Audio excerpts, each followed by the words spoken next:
خۆشەویستەکانم زۆر جار پرسیارمان لێ کرێت دەربارەی مەسەلەی عەشرەتایەتی بگرە تەنانەت نەتەوایەتیش. ئایا ئیسلام چۆن ئەڕوانێتە مەسەلەی عەشرەتایەتیە و هەروەها نەتەوایەتیش؟ چونکە مەسەلەی نەتەوایەتی پەیوەندی بە زمانەوە هەیە، یعنی زمانی ئەم قەومە وایە و زمانی خەڵکانێکی تریش وایە. بەڕێزان، خوای تعالى لقرآن فيروز بصريح أفرمي يا أيها الناس إنا خلقناكم من ذكر وأنثى وجعلناكم شعوبا وقبائل لتعارفوا إن أكرمكم عند الله أتقاكم.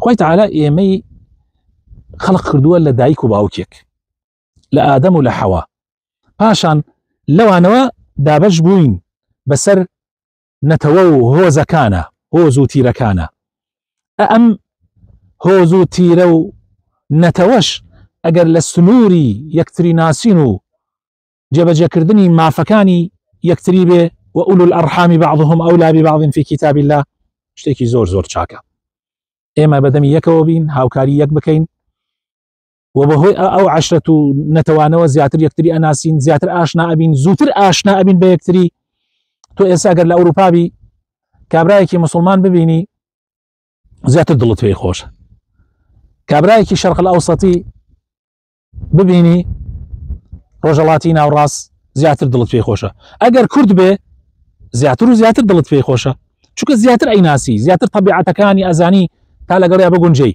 خۆ ئەگەر لە عەشیرەتەکەی خۆت بێ، خۆ ئەگەر خزمی خۆت بێ، کەسانێکی نزیکی بنەماڵەکەی خۆت بن، زیاتر متمانەت پێی هەیە. مەسەلەکە ئەوەیە ئەگەر لەو سنوورە بێ شتێکی چاک، ئەگەر لەو سنوورە بێ دەستخۆشی ئەکەین لەو کەسانەی کەوا ئەم بابەتە وەکو خۆی لێیتی ئەگەن و ئەتوانن سوود بە خەڵکیش بگەێنن.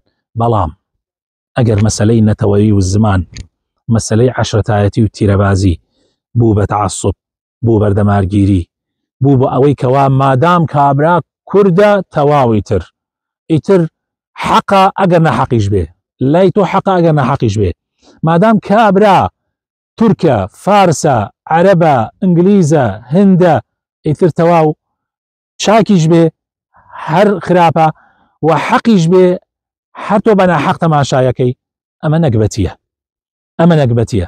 طبعا ئەمە بێنی لە سنووری عەشرەت و تیرەش هەر بە هەمان شێوەیە.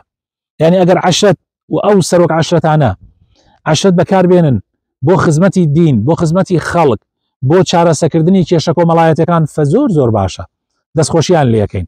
بەڵام ئەگەر عەشرەتایەتی و تیرەبازی هەبوو بە تعەسوب، لە حەق و ناحەقا ئێمە پشتگیری عەشرەتەکەی خۆمانمان کرد و ئەگەر ئەو عەشرەتانە بەکارهێنران لەلایەنی حیزبەکانەوە بۆ ئەوەی دەنگی پێکۆ بکەنەوە، بۆ ئەوەی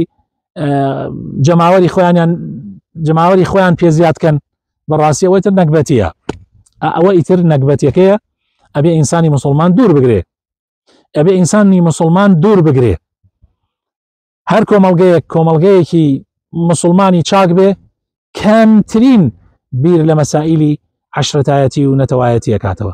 بەڵام هەر ملەتێک ئەگەر ئیسلامەتی تیاکس ببێ، ئەو کاتە عەرەبچێتی پەیا بێ، فارسچێتی پەیا بێ، تورکچێتی پەیا بێ، کوردچێتی پەیا بێ، ئەو کاتە عەشرەتی فڵان تەماشای خەڵکی ترەکا بە نزمەوە. ئەو کاتە سەرۆک عەشیرەتەکەی هەرچی بڵێ ئەمها لەگەڵ سەرۆک عەشیرەتەکەیە، ئەگەر بڵێ بۆ ناحەقیش دەنگ بدەن، ئەگەر بڵێ لەگەڵ ناحەقی شابن، ئەمیتر لەگەڵ سەرۆک عەشیرەتەکەیەتی. ئەمە نەکبەتیە بەڕاستی، ئەمە نەکبەتیە و پێویستە ئەگەر تۆ خۆت بە موسڵمان نەزانی لێی دوور بگری. خوای تعالى هدایەتی هەموو لایەکمان بدە.